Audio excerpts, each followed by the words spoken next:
ఇవి చూస్తున్నారు కదా! వీటిని పొన్నాయి పూలు అంటారు. లేకపోతే తెలంగాణలో అయితే గొట్టం పూలు అంటారు. కాడమల్లి అంటారు. ఆ! అసలైతే దీని పేరు ఆకాశ మల్లిక. ఎంత మంచి అరోమా ఉంటుందంటే, ఇవి ఆరోగ్యానికి ఎంత బాగా హెల్ప్ చేస్తాయంటే, జస్ట్ ఈ ఈ పూలని దారం కూడా అవసరం లేదండి అల్లడానికి.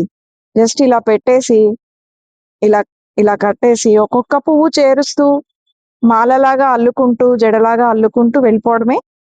ఇలా మాల కనుక అల్లి దేవుడి ఆహ్, ఇదికి వేస్తే దేవుడి చిత్రపటానికి గాని, లేకపోతే విగ్రహానికి గాని వేసినప్పుడు వాళ్ళకి చాలా ఆరోగ్యం కలుగుతుంది అని పెద్దవాళ్ళు చెప్పేవాళ్ళు.